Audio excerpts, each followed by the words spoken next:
মিষ্টি, আজ থেকে এই প্রাসাদের রানী তুই। অভাব শব্দটা আমি তোর জীবন থেকে মুছে দিয়েছি। তুমি পাশে থাকলে আমার সব আছে। তোমার এই বিশাল বুকটাই আমার রাজপ্রাসাদ। তোমাকে আজ খুব গম্ভীর দেখাচ্ছে কেন? কোনো সমস্যা হয়েছে? ব্যবসায় সব পুঁজি শেষ মিষ্টি, কিন্তু চিন্তা করিস না, জাম্বু ভাই এখনো ফুরিয়ে যায়নি। এক প্লেট ভাত দুজনে ভাগ করে খাবো?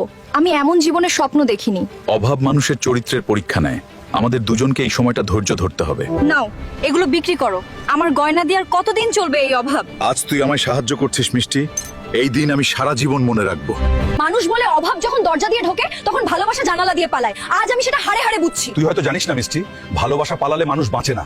বাইরের দুনিয়াটা কত ঝলমলে, আর আমি এই সবুজ দানবের সাথে পচে মরছি। বাইরের আলো দেখে ঘরে আগুন দিস না মিষ্টি। শরীরে হাড় ভাঙা খাটুনি সইতে পারি, কিন্তু তোর অবহেলা সইতে পারি না মিষ্টি। তোমার কষ্ট দিয়ে আমার পেট ভরবে না। আমার দামি পোশাক আর খাবার চাই। আমি চললাম।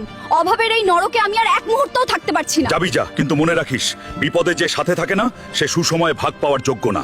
ভালোবাসা পালিয়েছে, এবার শুরু হবে জাম্বু ভাইয়ের আসল তাণ্ডব। দাপট ফিরবে আবার, খেলা এবার শুরু। সবাই দেখবে এই জাম্বু একবার যা বলে তা করেই ছাড়ে। যান, ঘাম ঝরুক, রক্ত ঝরুক, তাতে ভয় নেই।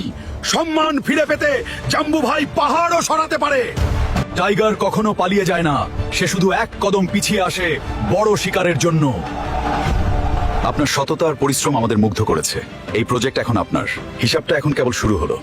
জাম্বু ভাইয়ের রাজত্বে আবার আলো ফিরছে। রাজা ফিরেছে, জাম্বু ভাই আবার তার সিংহাসনে ফিরেছে। সিংহাসন আমারই ছিল, আমি শুধু কিছু জঞ্জাল পরিষ্কার করতে সময় নিয়েছিলাম। যার সাথে ডাল ভাত খাওয়ার কথা ছিল তাকে ছেড়ে আজ আমি কোথায়? কি ভুল করলাম আমি? এখন কেঁদে লাভ নেই মিষ্টি, সে এখন অনেক বড় মানুষ। আমি ভুল করেছি, বাইরের ঝিলিক দেখে হীরা হারিয়েছি। জাম্বু ভাই, আমায় ক্ষমা করো। জাম্বু ভাই, একবার দাঁড়াও, আমি তোমার মিষ্টি, আমাকে ক্ষমা করো। আরে সরুন তো, মেয়ে মানুষ, দামি গাড়ির পেছনে এভাবে দৌড়ানো কি সাজে? ভাইকে একবার বলো আমি এসেছি। আমি ছাড়া তার তো কেউ নেই। ভাইয়ের হুকুম, কোনো বিশ্বাসঘাতকের জন্য এই দরজা আর কখনো খুলবে না। আমি বুঝতে পেরেছি জাম্বু ভাই, অভাবে আমার স্বভাব নষ্ট হয়েছিল। আমায় বাঁচাও। স্বভাব যার একবার নষ্ট হয় সে সুযোগ পেলে আবার নষ্ট হবে। তুই আমার কেউ না। এই নে তোর লোভের টাকা। তুই তো বিলাসিতাই চেয়েছিলি, ভালোবাসা তো চাসনি। আমার টাকা চাই না জাম্বু ভাই, আমি শুধু তোমাকে চাই।